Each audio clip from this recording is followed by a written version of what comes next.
partir.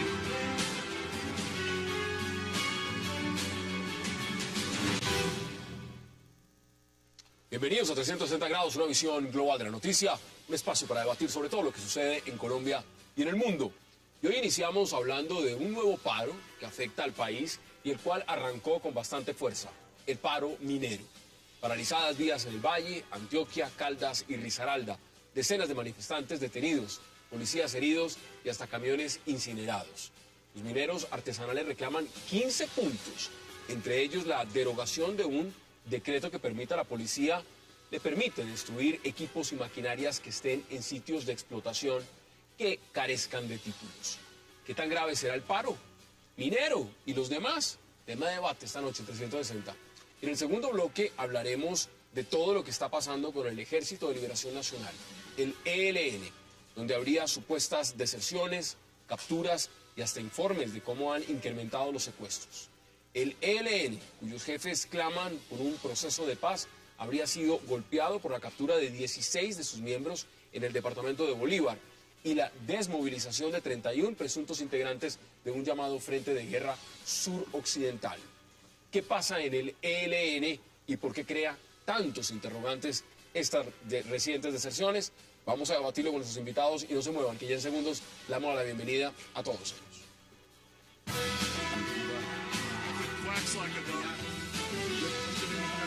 Partir.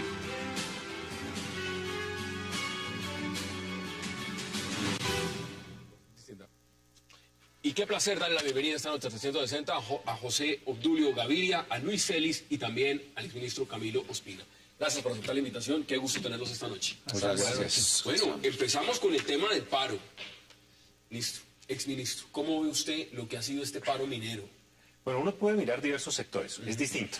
Cuando uno mira el Valle del Cauca, uno encuentra claramente que estamos hablando de la colonización del Dagua, que es un desastre ecológico de primer orden.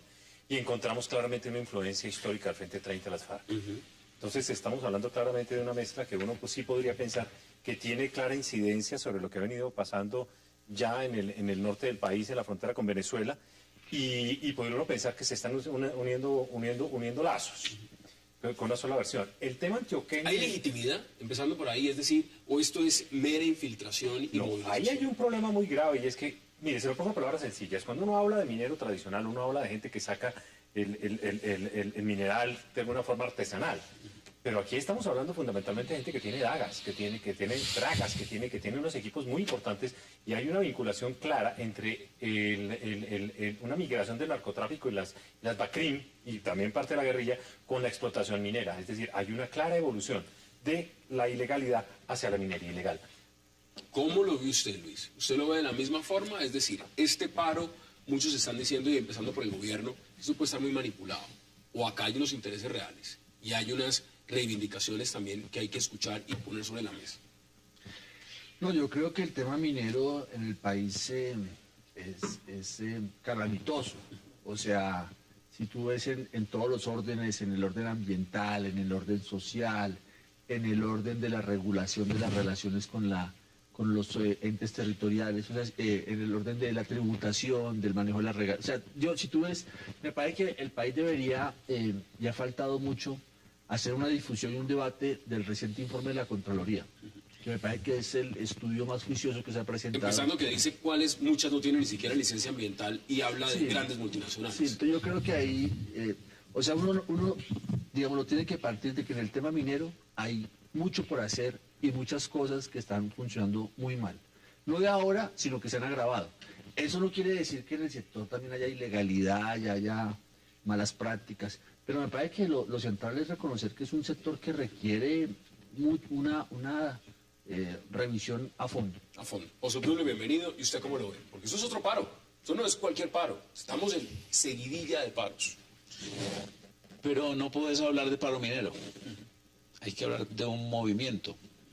Incluso en un documento que no utiliza el gobierno, y no sé por qué, que me lo entregó a mí alguien del gobierno, del 16 de septiembre, las FARC dicen lo siguiente.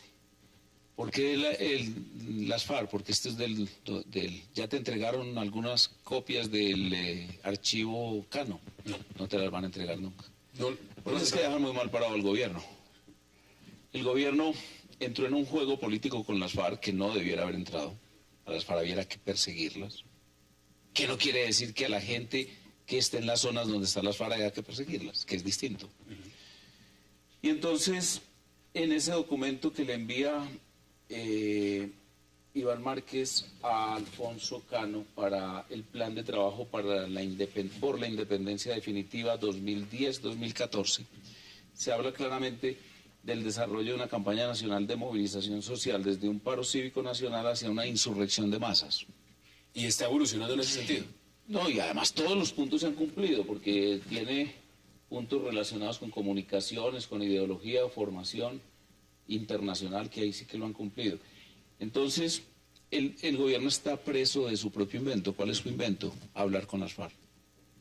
Y ahora, el tema de minería, ¿por qué lo uno con los demás? Mire, 3 asuntos cruciales abocan hoy la discusión interna de todos los archivos de las FARC. Lo puedes, cuando te logres con una garganta profunda encontrar el archivo Cano, vas a encontrarlo. Primero, zonas de reserva campesina, que son zonas liberadas en el lenguaje maoísta y que tienen mucha importancia, son trascendentales. Tengo ahí... Bueno, ese es uno de los puntos primeros y primordiales que se está negociando y que se negoció en el punto agrario y además de lo que están pidiendo en el Catatumbo. Segundo, coca. Y entonces el segundo punto del Catatumbo es: no nos tumben la coca. Erradicación de cultivos. No nos lo erradiquen. Y 3, la minería. Porque la minería ha reemplazado un poco una fuente que ellos habían ya abandonado. Esto está diciendo, mientras usted está hablando, los televidentes están viendo el Twitter que puso el presidente Juan Manuel Santos. Ahí está. Con mineros, bienvenidos al diálogo. Respetamos, por supuesto, la protesta social, pero sin bloquear carreteras y todo lo demás que ustedes ven ahí. Sí, ahora, entonces la minería de las FARC, porque es que hay minería de las FARC. Y además no es que sean gentes de las FARC, que no me vayan a creer allá quienes nos estén escuchando que yo estoy diciendo, no, es que los mineros son de las FARC. No, sino que las FARC les cobran 30 o 40% del total. También se sabe, y tengo en este momento, quiero hacer contacto con Mario Valencia de Sede Trabajo, que está justamente en Medellín. Mario, bienvenido. También se sabe que hay bandas criminales detrás de la minería. Mario, aquí están las posiciones sobre la mesa. Yo le pregunto a usted también, usted es subdirector de Sede Trabajo, ¿cómo ve el tema de este paro minero? ¿Es legítimo las reivindicaciones que están pidiendo los mineros? Sí, buenas noches, Cassandra, y muchas gracias por el espacio. Miren, yo creo que lo primero que hay que mencionar es que fue este gobierno y el anterior los que decidieron que Colombia debía convertirse en un país minero. Así que aquí la discusión no es si en Colombia puede haber minería o no, sino que lo que se ha venido discutiendo en los últimos años es cuál es el tipo de minería que puede haber en Colombia y quiénes pueden hacer esa minería. Y lo que ha definido el Estado colombiano es que la minería en Colombia solo la pueden hacer las multinacionales extranjeras, la gran minería transnacional que está en Colombia en estos momentos, y en ese sentido los pequeños y medianos mineros del país se han convertido en una especie de obstáculo para que el gobierno pueda avanzar en esa locomotora mineroenergética. Incluso que está mecanizada porque resulta que tener una retroexcavadora o tener carga en Colombia es solamente un delito si la tiene el colombiano, pero si la tiene el Rumbo o si la tiene Cerrejón, ese es el progreso y ese es el desarrollo del país. Entonces el gobierno ha expedido un decreto, el 2235, que es un decreto que le permite a la fuerza pública perseguir a todos los mineros que no tengan un título minero. Y el problema está en que Colombia solamente tienen título minero las multinacionales y los mineros artesanales no tienen título minero. Usted lo que está diciendo en pocas palabras, y ya lo pueden debatir ustedes, ¿están de acuerdo o no con Mario? Es que para hacer minería en Colombia hay que tener un pasaporte extranjero. Exactamente. Sí, ¿Ustedes están de acuerdo? ¿Es así? Yo aclararía, mire, con el gobierno del presidente Uribe todo el mundo era bienvenido a la minería, simplemente regulada. Y para eso incluso había una gran actividad estatal en los departamentos, regulándola. Con el presidente Santos no hay minería grande ni pequeña. ¿Ninguna de las dos? Yo le agregaría algo. La minería es una actividad de impacto ecológico importante y tiene que ser regulado y controlado.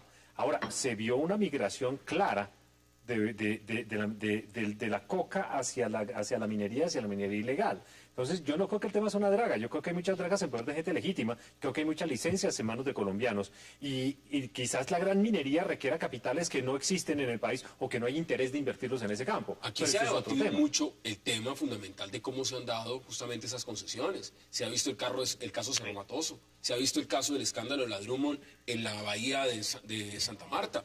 Es decir, la pregunta que muchos se hacen es, aquí salió un sector artesanal a protestar.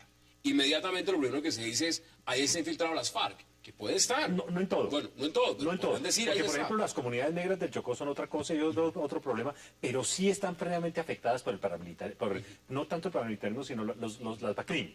Claramente hay una penetración para la explotación del oro de BACRIM. Y se lo pongo en términos claros, es claro que las comunidades no tienen los recursos para utilizar la infraestructura que está apareciendo en las zonas. Y vea, una cosa, Hassan, muy importante, que cuando no hay gobierno, cuando hay un mal gobierno, los líos tienden a crecer. Eso es una relación de una proporción inmediata. Entonces no hay respuesta y las respuestas son absurdos. Estuve oyendo con mucho juicio y varias veces la declaración del ministro del Interior hoy en una cadena radial. No tiene idea de lo que está pasando y no tiene idea de cómo enfrentarlo. Inclusive se van a tomar el pelo. Viene la cadena de paros y yo se lo pregunto también porque usted la ha visto. Han enviado, por ejemplo, el Catatumbo. Enviaron al alto consejero para el diálogo social. No funcionó. Fue el ministro del Interior, viceministros, vicepresidente. No ha funcionado. Ahora estamos viendo paro minero y ya se está anunciando además otros paros. Vienen más. Esto es una seguidilla. Salud. No se sabe si de profesores. O sea, viene una seguidilla. ¿Esto qué es? ¿Esto es falta de gobernabilidad? ¿O qué? ¿O cuál es el sentido real de lo que está pasando? No, yo creo que, bueno, tú planteas varios temas, pero me parece que yo quisiera resaltar dos. Uno es que este es un tema que no es nuevo. O sea, el tema minero, yo creo que, digámoslo, como lo planteó Mario Valencia, Colombia decidió desde el 2003 abrirse a el tren minero, el boom minero. Exactamente, y empezó a motivar las inversiones extranjeras y ahí se empezó, digámoslo, a colocar los ojos sobre Colombia y en particular sobre los yacimientos más fáciles de explotar, digamos. O sea, como, entonces, ese es un tema que no está resuelto a nivel de institucionalidad, de normatividad. No tenemos código minero, no tenemos la institucionalidad, es muy reciente que se ha creado, digámoslo, y ahí hay muchas tensiones que están por resolverse. Y evidentemente el segundo tema que tú planteas y que yo comparto es que hay una debilidad en el gobierno para atender las dinámicas sociales conflictivas. O sea, aquí tenemos dos locomotoras en crisis, la locomotora rural y la locomotora minera. Y yo creo que ahí falta atención, ahí falta, pero no son temas nuevos, no son temas nuevos. Yo creo que se agravaron durante el gobierno del presidente Uribe. En lugar de mejorarse el tema rural y el tema minero, se agravaron. No pueden debatir ustedes. Pero mire, no sé cómo estén ustedes en conocimientos del tema práctico, pero está totalmente bloqueada la parte administrativa de la minería en Colombia. Totalmente. Y la reglamentación interna del gobierno respecto a las licencias ambientales es nula. Hoy prácticamente no hay forma de conseguir una. La misma Contraloría. Están dando licencias ambientales para 3 y 4 años. Tengo que ir a la pausa, pero la Contraloría, el informe que usted menciona, es de los más impresionantes en cuanto al manejo ambiental en Colombia. Vamos a la pausa y ya regresamos a 360.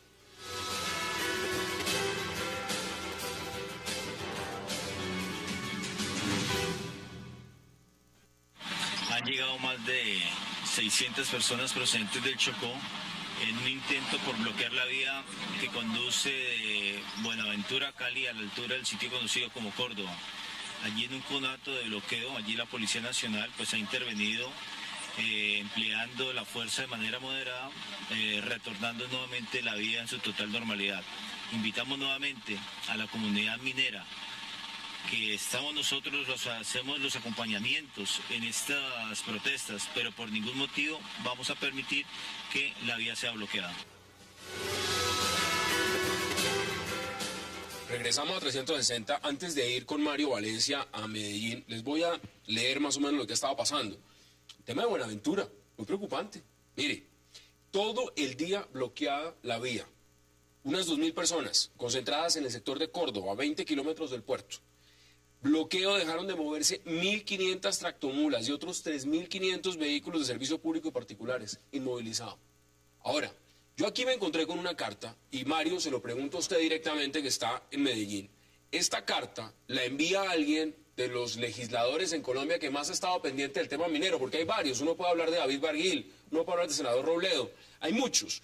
Pero esta carta se la envía el senador Robledo al presidente Santos. Y le voy a dar la fecha, que la tengo acá. Le está contando exactamente lo que está pasando hoy en el país. Hoy se lo está contando, punto por punto. Y la carta tiene fecha del año pasado. Bogotá, 10 de abril del 2012. Con los cafeteros pasó lo mismo. Dijeron que pudieron prever exactamente todo lo que iba a pasar con los cafeteros y no se hizo nada. Yo le pregunto a usted, ¿ustedes ya sabían que esto podía pasar? Mario.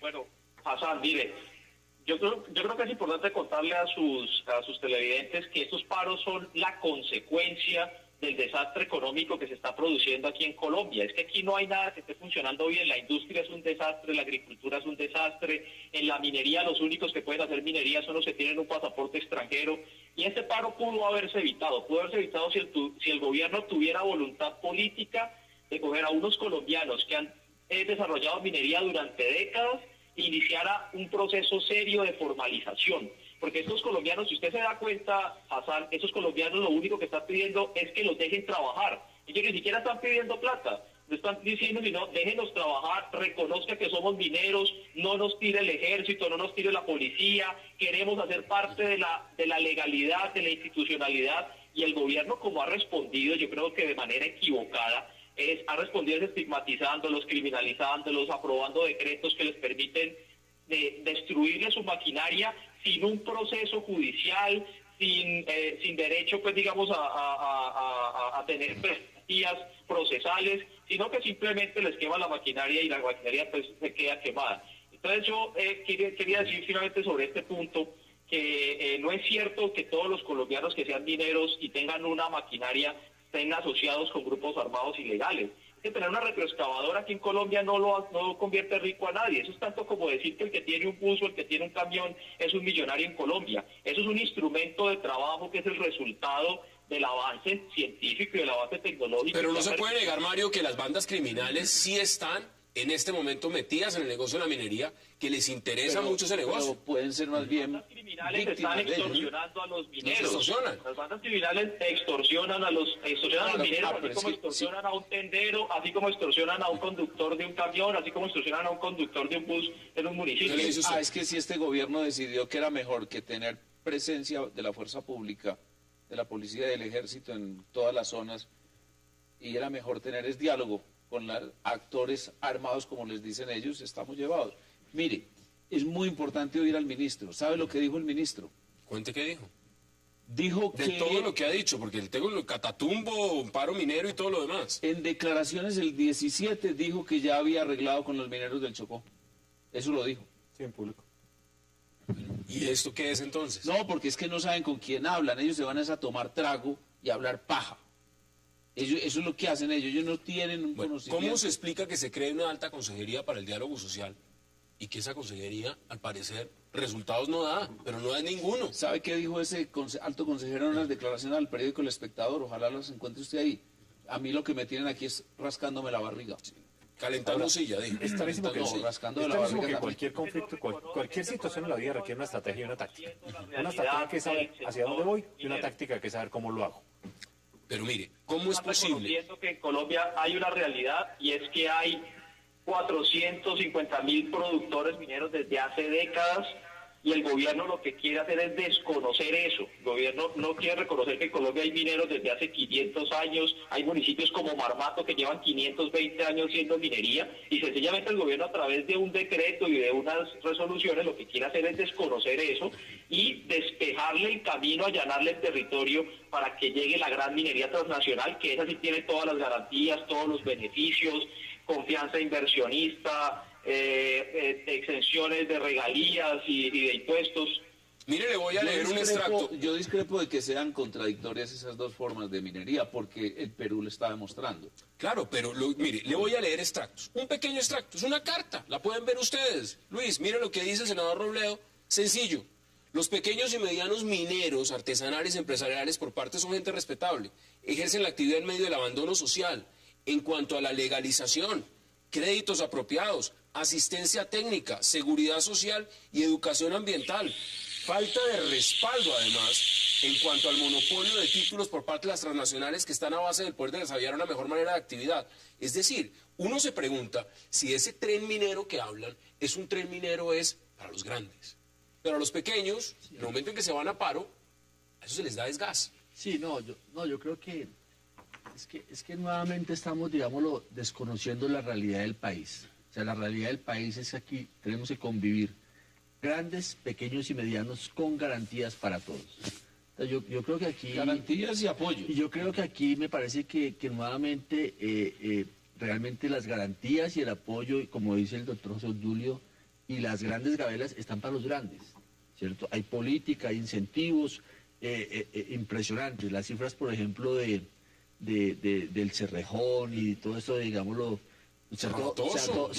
todas las, digámoslo, si uno mirara esos 3 casos, por ejemplo, pues uno miraría realmente que ahí el Estado está haciendo pésimos negocios y su capacidad de regular, de controlar.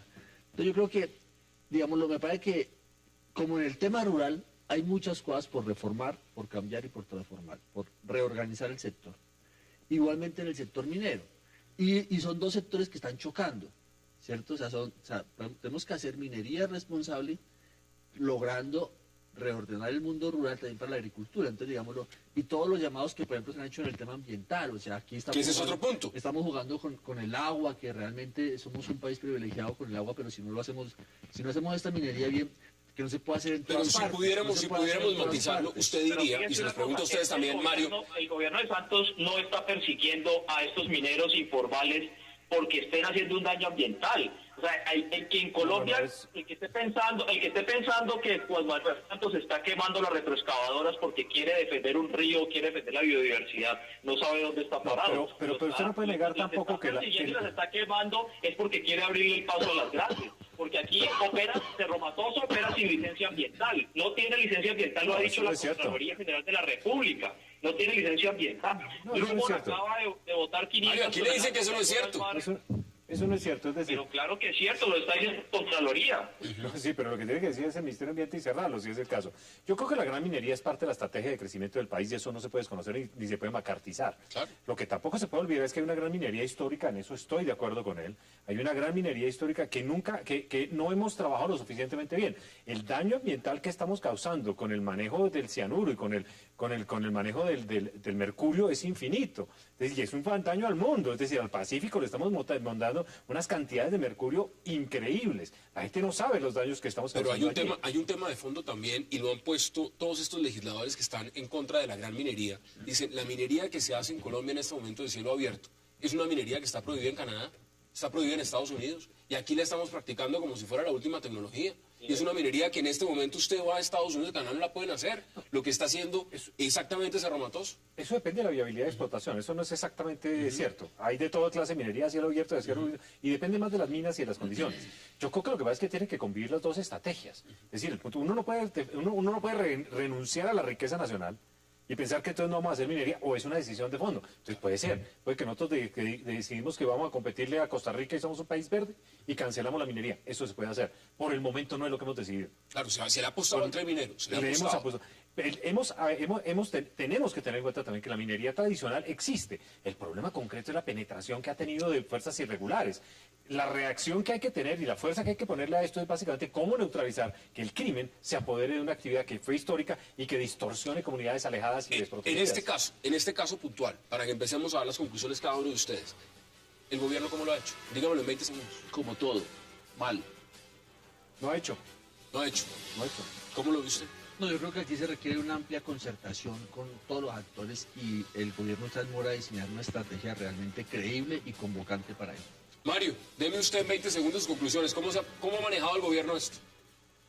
No, mire, yo estoy de acuerdo en que aquí debe coexistir la gran minería con la minería tradicional. Y lamentablemente lo que está pasando ahora es que la pequeña minería está siendo perseguida por el gobierno porque el gobierno es el que ha decidido que no puede convivir con la gran minería. Yo creo que los mineros no han planteado nunca que la gran minería o la minería transnacional deba desaparecer del país, pero es absurdo El gobierno está persiguiendo una retroexcavadora. En el Cerrejón están utilizando 70.000 toneladas de carbón al año, y eso no es un impacto ambiental, y eso no genera ningún debate en el país. Yo no sé si esa declaración del gobierno exista, pero si existe, es absurda. La pequeña minería y la mediana minería debiera ser incluso el pilar del crecimiento, producir un gran efecto positivo sobre el crecimiento del Producto Interno Bruto, las exportaciones y sobre todo el empleo. Sería absurdo que un con gobierno... la tecnología que existe hoy, eso es posible. Es viable. Sería absurdo que tenga esa política. Si la tiene, que no la conozco, estaría de acuerdo plenamente con el señor. Vamos a la pausa, señores, y volvemos para el segundo tema, porque vamos a hablar del ELN. Hagamos la pausa en 360 y ya regresamos.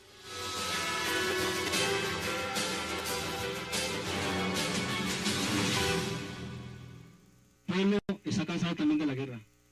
Los mismos soldados también se cansan de la guerra. Todos los colombianos nos cansamos de la guerra. Entonces, el llamado es a que todos lleguemos a una conciliación entre colombianos y no nos sigamos haciendo la guerra entre nosotros mismos, que pienso que es suficiente. No derramemos más sangre, sigamos luchando por la paz. Regresamos a 360, esas son las declaraciones de alias El Tigre. ¿Usted cómo ve el tema de la desmovilización? ¿Cómo le parece? No, pues yo no había escuchado esas declaraciones, pero me parecen unas declaraciones sensatas, o sea, unas declaraciones de un colombiano que llama a buscar un camino de conciliación, que dice que se ha cansado de la guerra. Me parece que, digámoslo, creo que... ¿Qué nos dice eso también del ELN en este momento? El ministro de Defensa, por ejemplo, Pinzón, dice que están asediados y que esa es la razón por la cual se están entregando.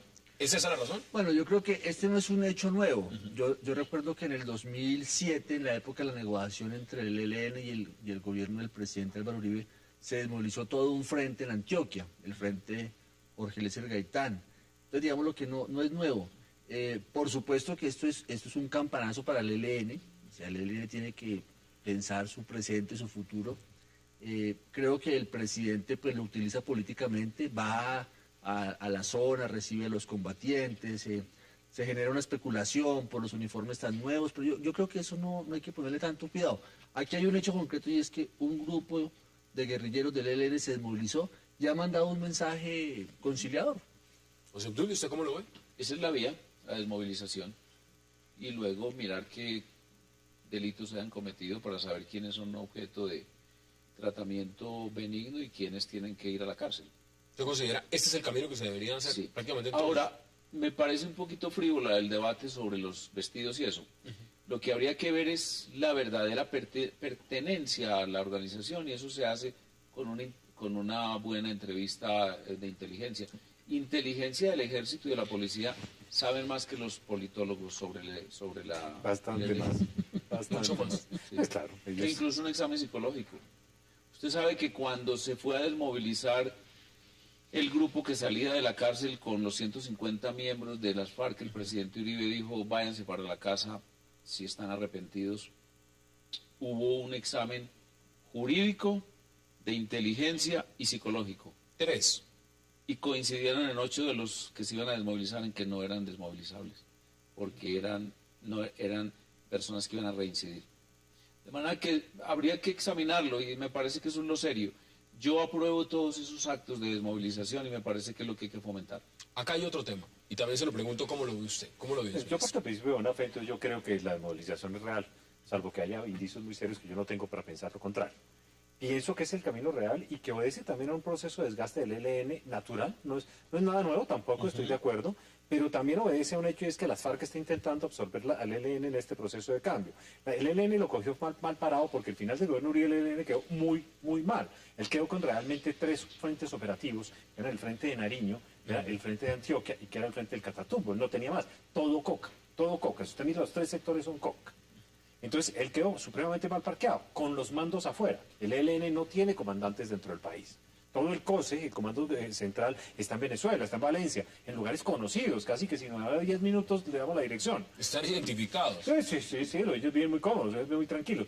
De vez en cuando Pablito se pega unas intentadas de entrar, no dura mucho porque se detecta muy rápidamente y sale. ¿Sabe una curiosidad para los televidentes, Hassan, que poco se conoce? El fundador del ELN todavía vive. Es un viejito que vive en Cuba y no habla con nadie. Pero es como una persona cercanísima al régimen y nadie tiene contra él persecución judicial. Porque el ELN es una creación de Cuba. Porque las FARC no ¿Y lo vivía decían. allá? En ese sentido, frente a lo que se está hablando y frente a la petición que ha hecho el ELN también y que el gobierno ha escuchado esa propuesta de decir, bueno, sentémonos a negociar, claramente el ELN ha dicho lo siguiente: no me condicione el diálogo, no lo condicione. El día de hoy también se efectuó una captura en Bolívar, 16 guerrilleros del ELN, 8 de ellos menores de edad, la mitad. Normal, La mitad. absolutamente normal. Felicitación al ejército o a la policía o a la autoridad que haya hecho esa operación. Me parece que ese es el camino. Como diría el gobierno, ¿se acuerda que ahora están muy insistentes el presidente Santos y Timochenko? Ese es el camino. Se felicitan recíprocamente, pues yo mando felicitar también al ejército y a la policía porque eso es una operación. Dígame, Estas capturas se produjeron en el municipio de Morales, batallón de selva número 48 del Ejército Nacional. Arrestaron 8 menores de Estamos edad. hablando de Morales, Magdalena Medio. No es Exactamente. Bolívar de Cartagena. Entre los detenidos están 2 supuestos cabecillas del ELN, Morales, alias Bolívar. El Calvo y alias Julián. 8 menores de edad. ¿Qué está pasando entonces ahí con el ELN? Porque por un lado están pidiendo el diálogo, por otro lado se están efectuando capturas y por el otro lado están desmovilizando. Y los están absorbiendo. Entonces, ¿cómo encuadra yo- eso todo? A ver, yo creo que, y lo he dicho aquí y en muchos escenarios, lo mejor para el país es que se establezca una mesa gobierno ELN. Esa mesa tiene dificultades, yo creo que de parte y parte, yo creo que de parte del ELN la aspiración de una agenda muy grande de temas y de parte del gobierno un deseo de que sea un proceso muy restringido en la participación. Creo que son los 2 temas centrales que los alejan. En la base de esas dificultades está el tema del secuestro de este ciudadano canadiense que se mantiene secuestrado por parte del ELN. Entonces yo creo que... Pero le agrego otro también, Luis. Mire, hoy está diciendo el general Humberto Guatibonsi, que es el director del Gaula, y está diciendo lo siguiente, que en el tema del secuestro en Colombia se ha disminuido, pero este año tienen, según cifras de la Policía Nacional, 122 secuestros, de los cuales en ese volumen se considera que el principal secuestrador en Colombia sigue siendo la delincuencia común, pero ahora viene después el ELN, por encima de las FARC. ¿Cuántos de Pone 11 secuestrados en el 2013, Seguramente. por encima de las FARC. Ahí están las declaraciones. Ese fue el comunicado, lo están viendo los televidentes en pantalla. Cuando uno se pregunta si el ELN continúa con el tema del secuestro, el gobierno dice, miremos la posibilidad de una negociación, pero no me condicione el diálogo. ¿Cómo se hace? Ese es el repetido actuar del ELN. Con el gobierno del presidente Uribe tomaron el pelo también. El presidente Uribe, yo estaba presente cuando autorizó que hubiese una delegación, porque había el mismo grupo de intelectuales, comillas, y empresarios y amigos de la paz, comillas, que metió a Santos en la parte práctica de este encuentro con la FARC en Cuba, promovió con mucho dinero además de Europa, recuerdo que hubo una denuncia incluso del mal uso de ese dinero, las reuniones del gobierno Uribe con el presidente, con el gobierno, con el ELN. Y obvio, cuando el presidente Uribe puso las condiciones, primero, se concentran, segundo, no hay un solo balazo, tercero, 0 secuestros, etcétera, el mismo se fue, se escabulló. El ELN siempre ha esquivado, siempre ha hecho la pantalla política y ha esquivado la realidad. El ELN desde el punto de vista pragmático es mucho más político que las FARC y es evidente que su buena fe no existe. Pero es que por eso se lo Pues sí, es pregunto, porque clarísimo. evidentemente hay un sector que dice, bueno, hay que sentarse a dialogar. Lo mejor sería hacerlo, y hacerlo de una manera directa. Pero aquí está diciendo, por ejemplo, el director del Gaula. Dice, mire, está secuestrando más que las FARC. Además, lo dice acá en la misma entrevista, dice, también es un tema económico, es un tema de financiamiento. El secuestro no es un tema político en ese momento Es para un el ELN. tema débil, que el ELN es un grupo muy débil. Al ELN con un buen esfuerzo se lo neutraliza. El ELN está agonizando, lo quiere. ¿Eso es cierto o no? Pues a mí me parece que esa afirmación que acaba de hacer el doctor Camilo Espina es totalmente, digámoslo, pues la evidencia dice que no es cierto. O sea, me parece que el ELN se debilitó. Digámoslo, el ELN de mediados de los 90 era más grande que las FARC, 7.500 combatientes. Y se debilitó a un tercio, quizás menos, entre el 95 y el 2000, por el tema paramilitar y fue lo que más lo golpeó. en no pocas ocasiones trabajando en coordinación con la fuerza pública en el norte del país. O sea, el ELN perdió Oriente Antioqueño, la buena presencia en el Magdalena Medio, en el Cesar, bueno, el Bajo Cauca, o sea, la debacle del ELN vino entre el 95 y el 2002.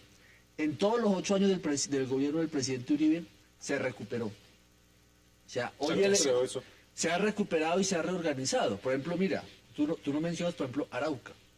Ve tú a Arauca y métete a Arauca que tú conoces, Arauquita, Saravena, Tame, tienen el sabotaje sobre el oleoducto, Chocó, o sea, digámoslo, mi mensaje es, no demos por sentado que el ELN es una fuerza derrotada. Es mejor sentarse para todo el mundo. Lo que pasa es que cada uno tiene que ceder. Y yo sí creo que si el ELN se mantiene en el secuestro, éticamente, el ELN es una fuerza sin mando, no tiene jefes. No tiene jefes locales, no tiene jefes presentes. El ELN está manejando el mismo sistema que utilizan las BACRIM, de utilizar y permitir el uso de su nombre para delinquir. Pero como estructura política y organizacional no la tiene. No la tiene. Es una cosa muy delicada que clase dirigente colombiana, en todos los niveles, la curia, el Partido Liberal sobre todo, etcétera, le recomienden al Estado colombiano negociar con alguien porque nos tiene aquí. No, incluso es preferible uno aceptar su propio sacrificio como jefe de Estado, como ministro, como soldado y policía y como miembro de la sociedad colombiana, preferir el sacrificio a aceptar ese deshonor. Y hay que recordar permanentemente la idea de Churchill frente a las FARC y frente a al ELN y frente a las BACRIM y frente a las AUC. Os han puesto a escoger entre el deshonor y la guerra, tenéis el deshonor y tenéis la guerra. Yo creo que al ELN hay que enfrentarlo, y enfrentarlo muy duro, hasta vencerlo y hasta llevarlo a la cárcel. Aquí están las Yo posiciones. creo que más de un punto de negociación están cañando. Vamos a la pausa y ustedes me dirán cómo ven el panorama que viene. Ya regresamos ante Centro de Descanso.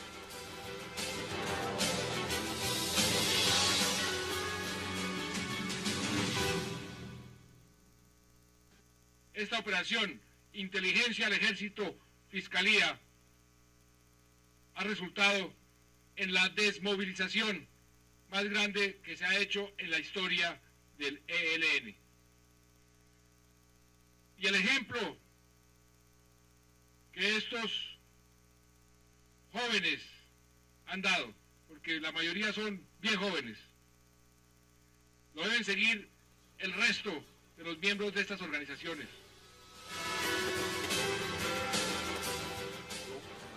Regresamos a 360, son las declaraciones del señor presidente Juan Manuel Santos en el momento de esta desmovilización. Ustedes me dirán qué opinan de ello. No, eso, hay dos posibilidades, o es un error o es una mentira. Conociendo a Santos, yo diría que es un error. De los otros diría que es una mentira. Del ELN ha habido unas desmovilizaciones inmensas, ¿Sí las han? y famosísimas además, y con dirigentes que luego han sido personajes muy importantes de este país y que se desmovilizaron del ELN. Además, la Corriente es una organización. De hecho, el director principal, que era León Valencia, era del COSE. En ese momento no, porque él había pasado a la dirección, otra dirección. ¿Sí se han dado más grandes? ¿Movilizaciones más grandes? Pues bueno, no sabría en ese momento la precisión, pero yo quisiera volver al punto de que estamos ante una encrucijada con una negociación con las FARC que va avanzando. Me parece que yo creo que el tono de las FARC, Iván Márquez dijo esta semana, las guerras se terminan y nosotros estamos interesados en terminar esta. Va ganándola. Yo creo que digámoslo, no es bueno para el país que una negociación con las FARC avance. Yo creo que ¿Y el otro no? Yo creo que al contrario de lo que se afirma en la mesa, el ELN está calculando como buenos políticos y militares que que en el peor escenario no todas las FARC van a ir al acuerdo, y si ellos se quedan en la guerra, ellos se van a traer a un pedazo de las FARC. Mire, usted acaba de usar una palabra, encrucijada. Aquí estoy viendo medios internacionales, estamos en vivo, son las 8:47 pm, hora de Bogotá. Encrucijada, la que va a tener el gobierno ahora. ¿Sabe quién está anunciando paro ya? Trabajadores y usuarios de la salud anuncian paro nacional. Sí, estaban haciendo. Bueno, esa sí es una verdadera encrucijada. El mal gobierno conduce al desgobierno, el desgobierno a la anarquía al gobierno de organizaciones como las FARC. Las FARC no van hacia la paz, van hacia su paz, que es la posibilidad de que un partido, FARC, se convierta en gobierno en Colombia, como en Venezuela, quien lo creyera, gobierna un partido hermano de las FARC, el Partido Socialista Unificado de Venezuela. Que ganó unas elecciones, fue tan terrible, señor. Aquí lo que yo tengo claro es una cosa: si el ELN se queda solo, se vuelve un blanco militar fácil, entre comillas, porque es que queda solo. Entonces la proporción de fuerzas sí es una proporción que se vuelve cada vez más complicada. Si podemos quitar 10 de los frentes que tiene el ejército en este momento y podemos concentrarlos en 4, 5, 6 de los frentes que pueda tener el ELN, la situación militar es totalmente distinta. Cambiaría. Por supuesto. ¿Y usted cree que el gobierno debería hacer es jugar esa carta? Yo creo que el gobierno está avanzando en un frente que ya es irreversible, que es la negociación con las FARC, buena mano regular, está avanzando en ese frente y creo que va a ser el acuerdo, porque en últimas es una decisión política de fondo que está tomada hace rato, pensaría yo. El punto es que le están midiendo el aceite. El tema del catatumbo es una estrategia clara para ponerte presente, que el tema, por ejemplo, no solamente se negocia en La Habana, sino que se negocia en terreno. Y cuando se le empieza a salir de las manos las condiciones, así las FARC no tenga el control total de lo que está pasando. Porque yo no creo que... Pero la presión es muy grande. Claro. Ahora, acá pero se le mezcla. Pero para la opinión pública en algún punto va a parecer que sí. ¿Usted cree como lo piensa Luis Ellis? Que es un momento de coyuntura donde es mejor sentarse con los dos actores en la mesa a dejar pasar la oportunidad. Yo creo que cuando uno se sienta tiene que sentarse con las reglas claras. Mientras las reglas y las condiciones sean claras, bien pueda. Si las reglas son que vamos a entregarlo todo, yo no creo que se pueda. Pero acá el gobierno está poniendo unas condiciones y le están diciendo desde el ELN que no ponga condiciones. Entonces no se puede. Están diciendo, a mí no me condiciona el diálogo. Pero eso es porque son más sinceros y un poquito más, menos mañosos. Y lo que pasa es que las FARC son también menos están haciendo lo mañosos. mismo. ¿Usted lo ve de esa forma? No, yo creo que el ELN tiene un carácter y tiene una forma de ser, a mi modo de ver, un poco complicada, porque a mí sí me parece que el momento es el momento del cierre del conflicto. O sea, esto no son dos conflictos, es un solo conflicto. Varios actores. Con dos actores, pero es el mismo conflicto. O sea, no es que uno diga... Entonces, me parece que sí deberíamos trabajar... Pues quedaría inconcluso. Y seguir insistiendo en la necesidad. Con otros más. No, pero digámoslo, Bacrin, por este lado las FARC y el ELN, ELN. sí, pero son de signo muy diferente, o sea, no son de naturaleza diferente, son especies diferentes, digamos. Pero rompe la legalidad y la institucionalidad. Sí, pero no son lo mismo las Bacrin, las FARC y el ELN, o sea, yo creo que en eso sí tenemos evidencia que no son lo mismo. Y yo sí quiero, digamos, aquí en este programa se insiste, y me parece que para la audiencia es bueno, pero aquí hay, digámoslo, siempre llegamos a un punto. Y es o negar la vía a la negociación, como lo hace el doctor José Obdulio con la argumentación respetable, o la vía a la negociación. O sea, yo creo que y a mí me parece que lo mejor para el país, mire lo que podríamos avanzar en el tema minero si no tuviéramos a las FARC y al ELN, porque es que sí es cierto que estos actores actúan como para estados, pero entonces, le hago una pregunta. hacen tributación, entonces es muy complicado. Le hago una pregunta, no como periodista, sino en aras del debate. ¿Usted estaría de acuerdo con un gobierno de las FARC si es elegido legítimamente? Por supuesto. Y yo no. Por eso es que ahí está la diferencia. Y la gran mayoría de los colombianos dirían, no señor, una banda que asesinó, una banda terrorista que pretendió la toma del poder y que luego se retira de esa táctica y procede a otra, no es legítima. Lo que pasa es que la cosa es más sencilla, es que es imposible. Porque en un país urbano como el actual, la posibilidad de que las ciudades voten por estos muchachos que están totalmente en la estratosfera, están pensando con un idioma, están defendiendo ideas del siglo XIX. No, pero mire lo en áreas de la discusión, eso no es una novedad en este país. Este país ha sido gobernado por gente que ha ejercido la violencia. ¿O qué fue los gobiernos del Frente Nacional? O sea, ¿qué fueron los gobiernos liberales? Ese es otro tema. Después de un ciclo de violencia tan enorme, dijeron, ya no nos matemos más. Usted asocia al Partido Liberal como partido que ejerció la violencia o al Partido Conservador que ejerció la violencia, según usted, con las FARC y las asimila como dos fuerzas políticas parecidas. Sí, eso me llama mucho. Señores, ahí está la esencia de la necedad de Juan Manuel Santos. Porque es que la discusión entre usted y yo, lo hemos dicho varias veces, es antagónica, una contradicción que no tiene solución. Y que solamente se resolvería con cárcel y con una prohibición absoluta de elegibilidad. En cambio, Juan Manuel Santos se metió en esa posibilidad. Y entonces nos tiene hoy metidos en todo este movimiento de masas social insurreccional que le permitirá a las FARC combinar las formas de lucha, los movimientos sociales, porque nadie puede negar que hay movimientos sociales allí, las posibles elecciones en donde participe la Unión Patriótica como partido de las FARC o la marcha, y además las armas. Dime sus conclusiones. No, mis conclusiones es, en este punto del ELN estamos, lo digo nuevamente, en una encrucijada de tener la posibilidad de una mesa de negociación con el ELN o no tenerla. Me parece que lo mejor es tenerla, pero ahí también el ELN tiene que ceder frente al tema del secuestro. Si el ELN se mantiene en el secuestro, es muy difícil esa Ustedes mesa. hablan del secuestro como si fuera hablando de una fiesta de niños. No, si ceden, si no, si llegan a las 8 o a las 9, entonces nos El podemos diálogo en reunir. sí mismo no es un objetivo, es el resultado final, la paz. Y ese sí es el objetivo. Y es que hay que mirarlo. Un diálogo con gente que no pone las condiciones básicas, que tiene secuestrados, que está dispuesto a seguir haciendo extorsión, que sigue traficando cocaína, que sigue en todas las condiciones delincuenciales posibles, no es viable. Ellos tienen... Pero vuelvo y les pregunto, ¿no se está haciendo con las FARC en estos momentos? Eso es lo que está haciendo. Lo que ¿Por pasa qué no es se que podría hacer él con el cayó en ELN la si está celda. haciendo No, porque la porque celada es la el misma. ELN es radical. La FARC está por lo menos dispuesta a ceder algunos aspectos. Pero es que cuando arranca diciendo que no y que sigo en el crimen y que sigo secuestrando, eso es inviable. Quedan 5 segundos. 10 segundos. Póngalo usted sobre la mesa. No, me parece que lo mejor para el país es cerrar ese conflicto con los dos actores y toca perseverar en eso. Yo creo que hay oportunidad y el gobierno está abierto y el ELN también. Hay que buscar un puente de comunicación para lograr eso. Luis Celis, como siempre, gracias por aceptar la No, invitación. a José usted, Tulio, señor. gracias por aceptar la invitación.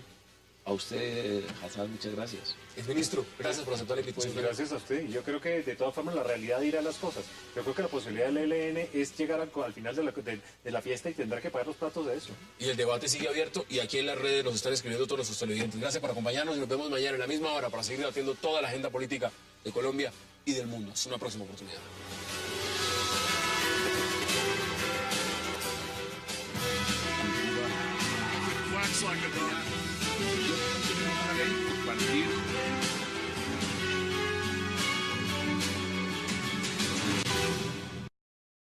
Hablaremos de todo lo que está pasando con el Ejército de Liberación Nacional, el ELN, donde habría supuestas deserciones, capturas y hasta informes de cómo han incrementado los secuestros. El ELN, cuyos jefes claman por un proceso de paz, habría sido golpeado por la captura de 16 de sus miembros en el departamento de Bolívar y la desmovilización de 31 presuntos integrantes de un llamado Frente de Guerra Suroccidental. ¿Qué pasa en el ELN y por qué crea tantos interrogantes estas recientes deserciones? Vamos a debatirlo con nuestros invitados y no se muevan, que ya en segundos le damos la bienvenida a todos ellos.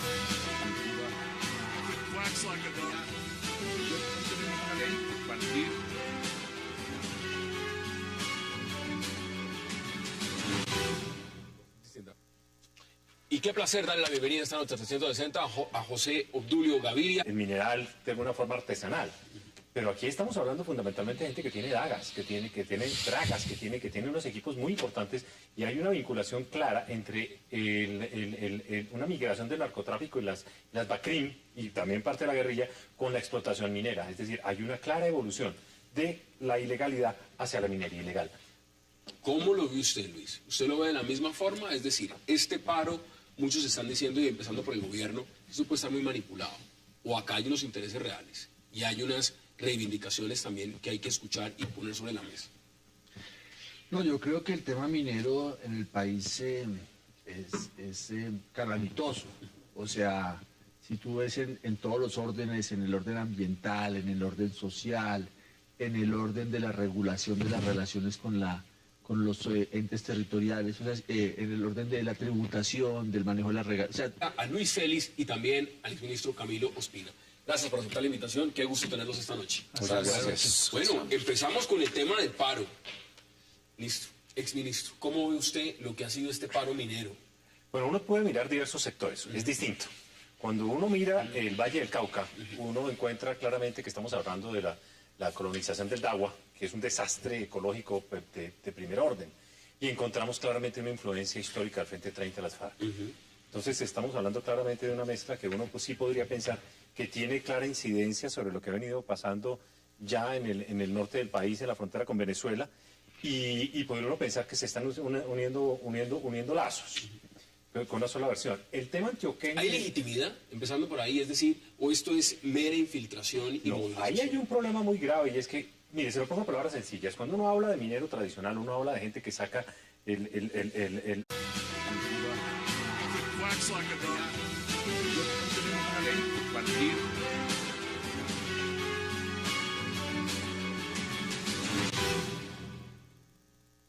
Bienvenidos a 360 grados, una visión global de la noticia, un espacio para debatir sobre todo lo que sucede en Colombia y en el mundo. Y hoy iniciamos hablando de un nuevo paro que afecta al país y el cual arrancó con bastante fuerza, el paro minero. Paralizadas vías en el Valle, Antioquia, Caldas y Risaralda, decenas de manifestantes detenidos, policías heridos y hasta camiones incinerados. Los mineros artesanales reclaman 15 puntos, entre ellos la derogación de un decreto que permite a la policía, le permite destruir equipos y maquinarias que estén en sitios de explotación que carezcan de títulos. ¿Qué tan grave será el paro minero y los demás? Tema de debate esta noche en 360. En el segundo bloque... Si tú ves, me parece que el país debería, y ha faltado mucho, hacer una difusión y un debate del reciente informe de la Contraloría, que me parece que es el estudio más juicioso que se ha presentado. Empezando que dice cuáles muchas no tienen ni siquiera licencia ambiental y habla de grandes multinacionales. Sí, entonces yo creo que ahí, uno, digamos, lo tiene que partir de que en el tema minero hay mucho por hacer y muchas cosas que están funcionando muy mal. No de ahora, sino que se han agravado. Eso no quiere decir que en el sector también haya ilegalidad, haya malas prácticas, pero me parece que lo central es reconocer que es un sector que requiere una revisión a fondo. A fondo. José Obdulio, bienvenido. ¿Y usted cómo lo ve? Porque eso es otro paro. Eso no es cualquier paro. Estamos en seguidilla de paros. Pero no puedes hablar de paro minero. Hay que hablar de un movimiento. Incluso en un documento que